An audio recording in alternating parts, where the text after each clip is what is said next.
ஒரு இட்லி சாம்பார் எப்படி வைக்கிறதுன்னு பார்க்கலாம்.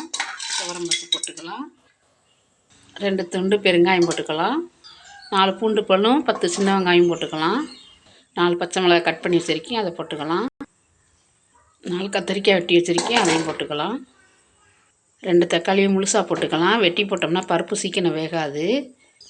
ஒரு சிட்டிகை மஞ்சத்தூள், 1 டேபிள் ஸ்பூன் மிளகாத்தூள், 2 டேபிள் ஸ்பூன் மல்லித்தூள் எல்லாம் கலந்து தேவையான அளவு உப்பு, தண்ணி கலந்துக்கலாம்.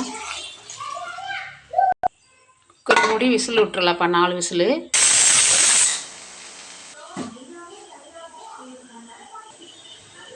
இந்த மாதிரி முழுசாக கிடக்கிற தக்காளியை மத்து வச்சு கடைஞ்சிக்கலாம்ப்பா.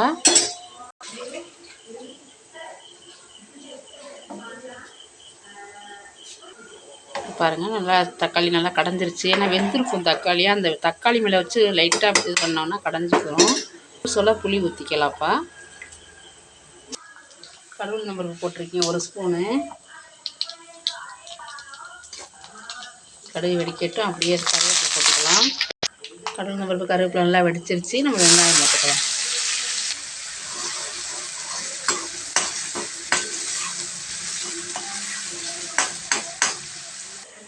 இந்த பக்கம் சாம்பார் நல்லா கொதிச்சிருச்சு பாருங்கள். நல்லா பொன்னிறமாக வதங்கிருச்சு. ஸ்டவ் ஆஃப் பண்ணிக்கலாம்.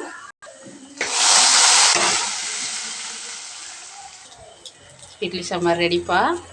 4 கத்திரிக்காய் இருந்தால் போதும். சட்னி இட்லி சாம்பார் இந்த மாதிரி வச்சிடலாம். நீங்கள் ட்ரை பண்ணி பாருங்கள். நல்லா சூப்பராக இருக்கும், வாசனையாக நல்லாயிருக்கு.